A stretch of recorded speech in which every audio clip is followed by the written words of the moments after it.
167페이지 구체적인 율법 조항부터 보겠습니다.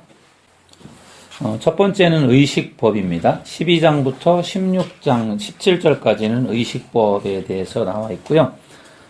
중앙성소, 그러니까 아무 데서나 제사를 할 수 없고 하나님께서 지정한 장소에서만 제사를 할 수 있는 겁니다. 그래서 중앙성소라고 하나님이 정해준 그 성소에, 정해진 장소에서만 예배할 수 있는 유일한 제단이에요. 여기저기에서 막 아무 데서나 하나님 앞에 제사를 드리는 것이 아니라 하나님이 정해준 딱 그곳에서만 제사를 드려야 되고요. 그 다음에 우상 숭배 금지.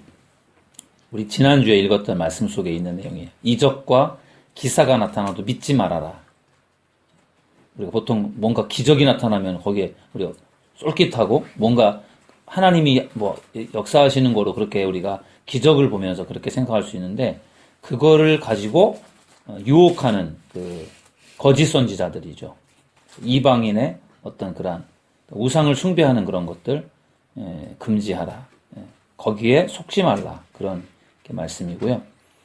그 다음에 음식에 관한 이야기입니다. 그래서 정한 음식과 부정한 음식을 구분해 주셨고 음식조차도 정한 음식을 먹고 부정한 음식을 먹지 말라고 했던 이유가 구별된 삶이에요. 구별된 삶. 하나님의 백성으로서 구별된 삶을 살아가야 되기 때문에 음식도 깨끗하고 정결한 것을 먹어야 되고 부정한 것을 먹지 말라고 그렇게 구분해 주셨습니다. 레위기에 보면은 제물용 짐승과 그 다음에 식용 짐승, 그러니까 제물로 드리는 짐승과 먹는 짐승을 다 회막문 앞에서 잡으라고 돼 있어요.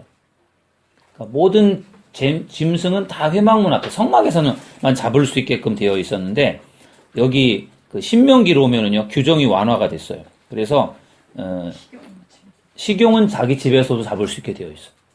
제물용만 지정된 장소에서 잡게 되어 있고 식용 짐승은 자기 처소에서도 잡을 수 있어요. 그러나 피는 먹지 말라. 피는 절대로 먹지 말라. 그렇게 말씀하고 있습니다. 왜 피를 먹지 말라고 했냐면 그 당시에 이방인들이 제사하는 제사법 중에 피를 먹는 그런 그 무당들도 막 피를 먹나요? 다 피 뿌리고 막 먹는 신용 내고 막 그러는 그게 일종의 이방인들의 어떤 그 모습이거든요. 그러니까 그런 것들을 하나님은 이방인들처럼 그런 모방하지 말라. 그런 차원에서도 절대로 피는 먹지 말아라. 피가 생명이기 때문에 피는 먹는 게 아니다. 그렇게 레위기에서 말씀하셨던 말씀들이 지금 이 신명기에서도 또 나타납니다. 그래서 식용 짐승에 대해서는 자기 처소에서 잡아서 먹는 것이 가능하지만 피를 먹지 말라. 이렇게 말씀하고 있습니다. 우리 그 오른쪽에 13장 1절로 3절의 말씀, 우리가 우상숭배에 관한 그 말씀이었는데 우리 한번 그 말씀을 읽어보시겠습니다.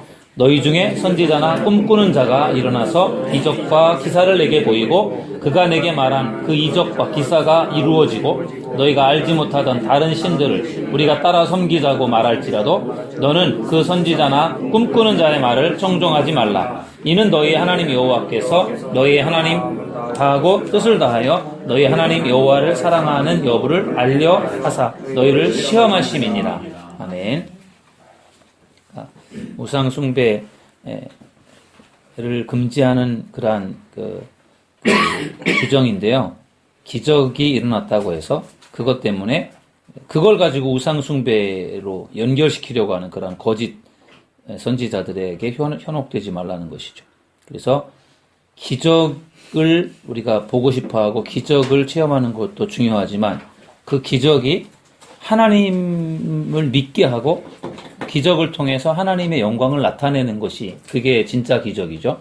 기적을 통해서 자기를 드러내려고 한다라든지 다른 의도를 가지고 기적을 일으킨다고 하면은 그것은 하나님이 하신 것이 아니라 악령이 한 기적이다라고 우리가 그렇게 봐야 돼요. 그러니까 기적 자체만으로 우리가 보면 안 되고요. 그걸 통해서 뭐가 나타나는지 그거를 우리가 봐야만 우리가 분별을 할 수가 있습니다. 거짓 선지자들이 기적과 이사를 행해서 그거를 우상숭배로 이끌어가려고 했기 때문에 그것을 이제 기사와 이적에 대해서도 믿지 말라 그렇게 말한 겁니다. 11조에 대한 부분이 라번이 나오죠. 11조. 매년 소산의 11조를 하나님께 드렸다. 그리고 매 3년마다는 레위인이나 나그네 고아 과부를 부양하는 데 사용하는 그러한 11조. 그래서 이것은 구제 11조다 그렇게 말합니다. 매년에 드렸던 11조와는 좀 다르게 3년마다 한 번씩 드리는 그 11조 가운데는 구제하는 일에 쓰는 그러한 목적으로 11조를 드렸습니다.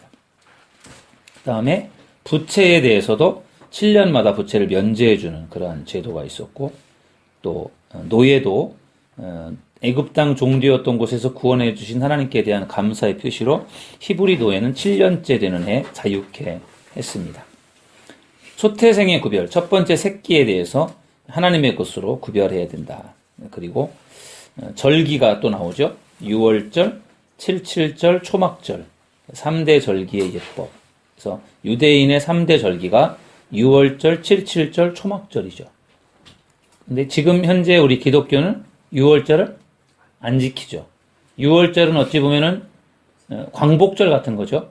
애굽으로부터 해방되는, 노예로부터 해방되는 그러한 6월절을 유대인들에게는 굉장히 의미 있는 날이죠. 해방 어떤 광복절 같은 그런 의미니까. 그러나 우리 기독교에서는 6월절을 지키지 않습니다.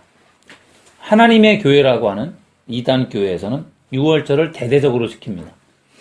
그 사람들이 6월절을 지키는 이유는 그 하나님의 교회는 굉장히 율법적이고 구약적이에요. 그래서 구약에 나와 있는 6월절을 지키라고 하는 그 명령을 그대로 지키려고 하는 거죠. 77절 장막 초막절은 감사절이기 때문에 이것은 기독교 절기에도 있어요. 맥주 감사절이나 추수 감사절. 그러나 6월절이 없고 대신에 우리는 성탄절, 부활절을 지키죠. 그 이유는 예수님이 중심이기 때문이에요. 예수 그리스도가 이 땅에 오신 이후에 예수 그리스도를 통해서 구원에 이를 수 있고, 예수 그리스도가 기독교에서 주인공이기 때문에 예수님에게 중심이 맞춰져 있어요. 그래서 우리 기독교에서는 예수님의 탄생과 부활을 기념하는 절기를 지킵니다. 그 다음에 이제 시민법에 대해서는 16장 18절에서 20장까지 나와 있고요. 재판장들의 직무, 공정하면서도 신중한 판결을 내려야 되는 그런 직무가 나와 있습니다. 168페이지. 왕의 직무에 대해서도 나와 있습니다. 왕의 자격 조건은 하나님께서 택하신 이스라엘 백성 가운데서 나와야 되고, 병마를 많이 두거나 얻으려고 하지 말아야 한다. 아내를 많이 두거나 자기를 위하여 은금을 많이 쌓아두지 말아야 했다. 솔로몬은 이런 왕의 자격 조건을 어긴 대표적인 왕이었다. 1000명의 그 부인을 거느렸던 그런 점에서 솔로몬이 결국은 타락하게 되는 거죠. 그리고 그 이방 그 공주들, 이방 여인들로 인해서 우상숭배가 들어오게 되기 때문에 그것 때문에 결국은 타락으로 떨어지게 됩니다. 왕이 지켜야 할 일들에 대해서는 규정 중에 신명기를 간직하고 정기적으로 읽어라. 그만큼 신명기에 대한 말씀이 중요하게 여겨졌습니다. 왕은 율법을 지켜야만 했고요. 그 다음에 왕의 직무에 대해서 나와 있고, 제사장과 선지자의 직무에 대해서 나와 있습니다. 제사장과 선지자들에 대해서는 이 말씀은 하나님이신 그리스도께서 이 땅에 오셔서 하나님의 뜻을 직접 선포하시는 것을 통해 성취된다. 제사장들은 분깃이 없었죠. 하나님의 사역에 집중하기 위해서 제사장들에게는 분깃이 없었고, 제물 가운데 또 혹은 11조를 통해서 그것이 제사장들이 생활할 수 있는 그러한 어떤 재정이 되었던 것이죠. 도피성 6군데의 도피성이 있었고, 살인자들, 의도적인 살인이 아니라 실수로 살인을 했을 경우에 그들을 보호하기 위한 그러한 성이었고요. 실수가 아닌 것이 밝혀지면 결국은 그들은 사형에 처했습니다. 동해보복법, 우리 레위기에서도 우리가 보았던 것처럼 상대방이 나에게 피해를 준 것만큼 상대방에게 가해하는 그런 방법으로, 내가 상대방이 나의 팔을 부러뜨렸다 그러면 내가 그 사람의 팔을 부러뜨리는 방식으로 똑같이 보복하는 방법으로 그렇게 처벌을 했습니다. 아까 박영희 집사님께서 그 자식이 부모에게 제대로 못하면 돌로 쳐 죽이라고 그렇게 무섭게 말한 것도 그렇게 함으로 인해서 부모에게 그렇게 함부로 못하게 만드는 거죠. 그러니까 그런 자식들을 돌로 쳐 죽이는 이유가 못되니까 죽이는 것도 있지만 그렇게 못하게 방지하는 거죠. 절대로 그런 자식들은 돌로 쳐 죽인다고 하면은 누가 그렇게 하겠습니까? 못하게 하기 위한 그러한 무서운 그러한 벌을 내리는 거죠. 그래서 그렇게 했던 거고요. 그 다음에 증인에 관한 것도요. 모든 악과 죄에 관하여 두세 증인의 입으로 그 사건을 확정했습니다. 증인이 없이는 사건이 인정이 안 되는 거예요. 누가 본 사람이 분명히 있어야 되고요. 한 명 가지고는 안 되고 2명 혹은 3명이 있어야 그걸 통해서 그 사람의 증인을 통해서 그 사건을 결정을 해 나갔습니다.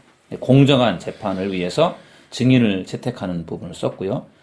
위증할 경우에 가짜도 있을 거 아니에요. 내가 하지도 않은 걸 했다라고 이렇게 봤다라고 막 이렇게 위증하는 그런 증인들에 대해서는 엄하게 처벌을 해서요. 위증을 못하게 만들었어요. 그래서 아주 공정한 어떤 재판을 위해서 증인을 채택하는 일들을 했고요. 전쟁을 통해서 진멸시켜야 할 민족들, 왜 진멸을 시켜야 되는가? 어떤 죄의 근원을 없애버리기 위해서 진멸하라고 했어요. 그러나 이스라엘 백성들이 진멸하지 않아서 가나안의 족속들 진멸하지 않아서요.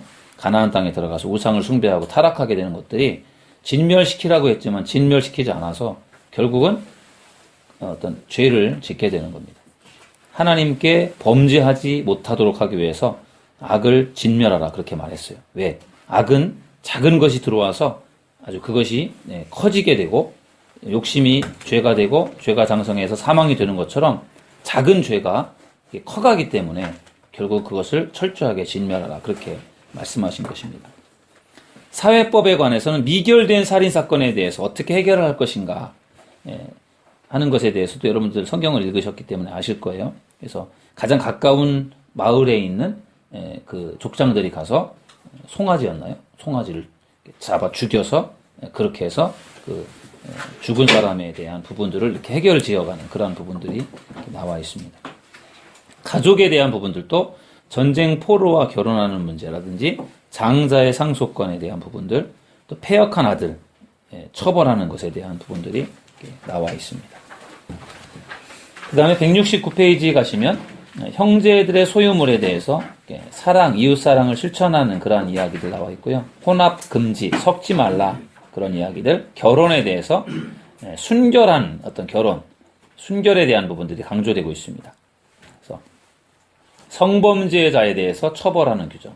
이 성경을 보면은요, 성범죄자에 대해서 철저하게 처벌하도록 그렇게 되어 있어요. 그것은 가정을 지키기 위한 것이고 순결이고 그것은 결국은 또 결국 거룩함과 연결되기 때문에 그렇습니다.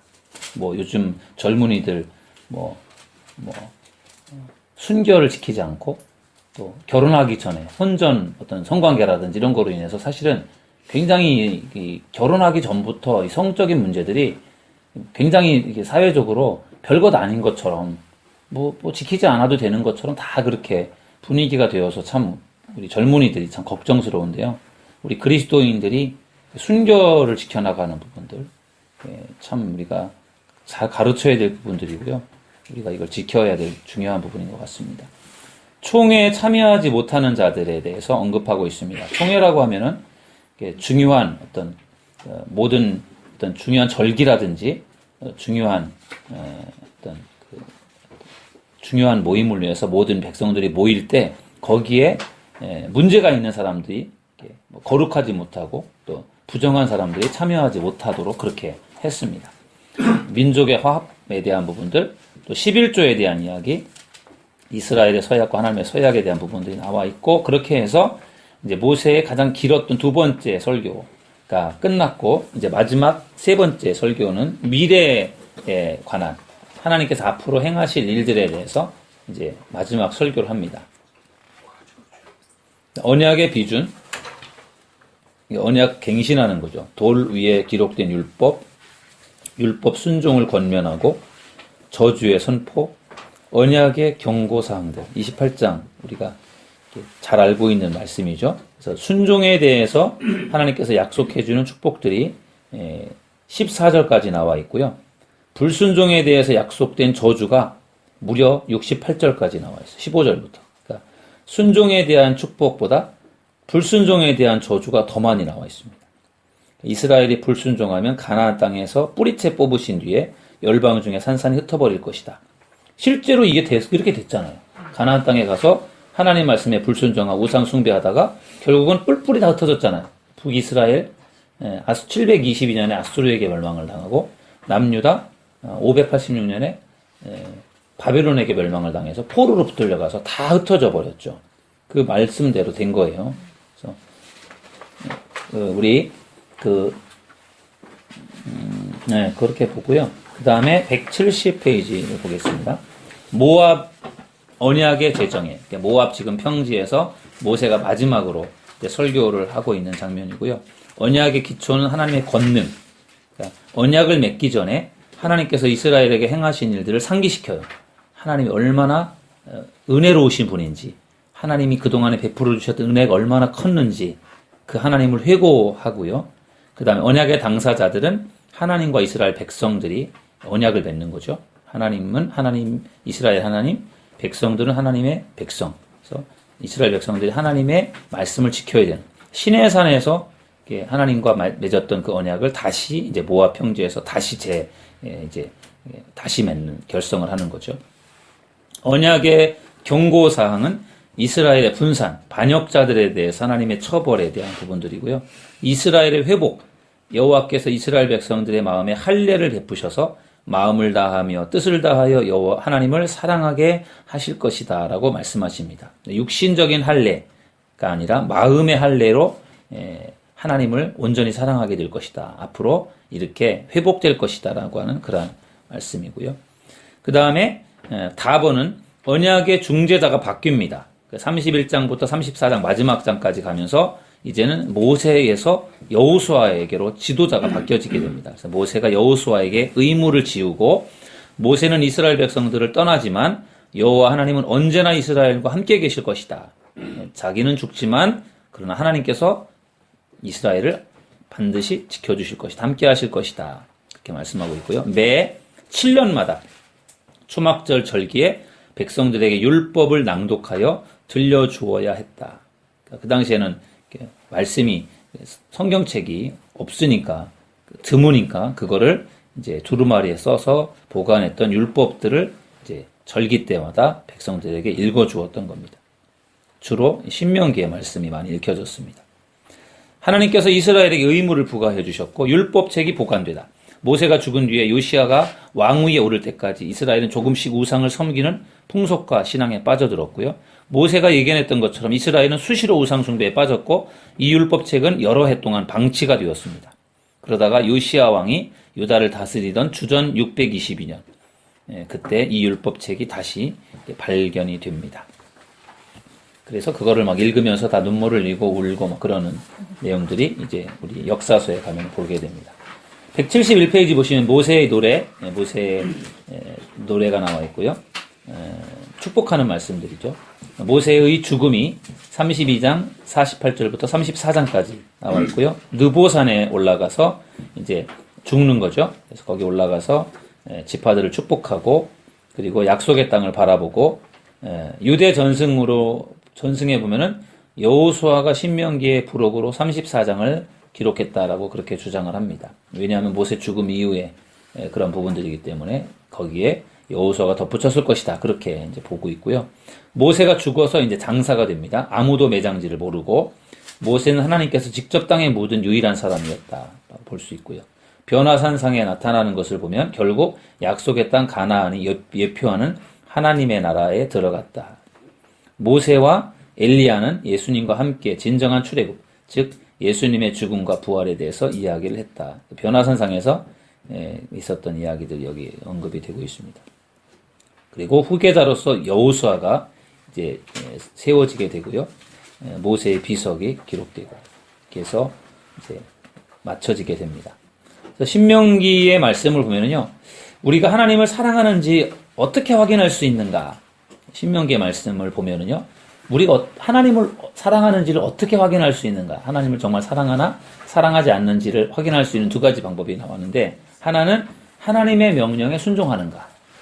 이 사람이 내가 하나님의 명령에 순종하고 있는지, 순종하고 있지 않은지를 보면은 내가 하나님을 사랑하는지 안 하는지 알 수 있고, 두 번째는 서로를 사랑하고 있는지, 이웃을 사랑하고 있는지를 보면, 아, 하나님을 사랑하는구나, 안 하는구나, 그걸 알 수 있다는 거죠. 그러니까 결국은 하나님의 명령에 순종하는 것, 서로 사랑하는가, 이것이 하나님을 사랑하는 사람들에게 필요한, 중요한 부분이라는 거죠. 그래서 신명기 말씀 보았고요. 우리, 다른 성경 공부 교재를 통해서 조금 정리를 한번 해보겠습니다. 우리 그동안에 계속 보았던 그림인데 한번 그림을 통해서 한번 정리해보면 좋을 것 같습니다. 창세기는 몇 장으로 되어 있죠? 창세기 50장이죠. 그래서 창조, 타락, 홍수, 바벨탑 사건, 네 가지 큰 사건이 나와 있고, 12장에서 아브라함을 부르셔서 이제 가나안 땅에 들어갔다가 애굽으로 피신하는 그러한 내용이 이제 창세기의 내용이고요. 출애굽기는 몇 장이죠? 40장이죠. 50장, 40장. 애굽에서 탈출해 나와서 시내산까지 가는 그 내용이 출애굽기의 내용이고요. 레위기는 몇 장입니까? 레위기 27장이에요. 레위기 27장 시내산에서 십계명과 성막에 대한 부분들을 받는 그 내용이 시내산 레위기가 되겠습니다. 민수기 몇 장이에요? 민수기 36장. 민수기 36장으로 되어 있고요. 신명기가 34장. 민수기 가데스 바네아에서 불평불만하다가 결국은 38년 동안 광야를 방황하게 되는 그러한 내용이 민수기. 그리고 인구조사를 했던 부분들이죠. 오늘 공부한 신명기는 바로 이 모압 평지에서 모세가 세 편의 설교를 하는 느보산에서 결국은 이제 모세가 죽게 되는 그런 내용이죠. 그래서 요단강을 건너서 가나안 땅에 들어가는 것은 여호수아의 몫이고요. 그다음에 한 가지 더 보시면 신명기인데 제일 첫 번째 1번을 보니까 신명기에 우리가 읽었던 내용들을 그동안에 읽었던 내용들을 보면 제일 처음에 모세가 12명의 정탐꾼을 가나안으로 보내는, 가나안 땅 탐지를 위해서 보내는 내용이 나옵니다. 이게 지금 모세고요. 그 다음에 두 번째 그림은 정탐꾼들이 가나안 땅을 정탐하고 와서 2대 10으로 갈라지는 거죠. 여호수아 칼렙이 긍정적으로 그 땅에 대한 비전을 지시하는데 나머지 10명은 부정적인 보고를 하면서 백성들이 다 불평불만을 하는 그런 내용들이 나와 있고요. 그 다음에 세 번째는 언약 갱신에 대한, 시내산에서 받았던 언약을 다시 갱신하는 그런 내용들. 그 다음에 각종 규례들을 주었습니다. 그래서 거룩한 생활에 대한 가르침 규례들을 주었던 내용들이 나와 있고, 거짓 선지자들을 조심해라. 기적을 행한다고 해서 혹하지 말고 조심해라. 그런 거짓 종교 선지자들에 대한 경고를 해주었고요. 6번에는 축복과 저주에 대한 설교를 했고요. 그 다음에 느보산에서 지금 산꼭대기에서 멀리 가나안 땅을 바라보면서 이제 모세가 죽는 그런 내용이 되겠습니다. 그래서 이것이 신명기의 말씀이 되겠습니다.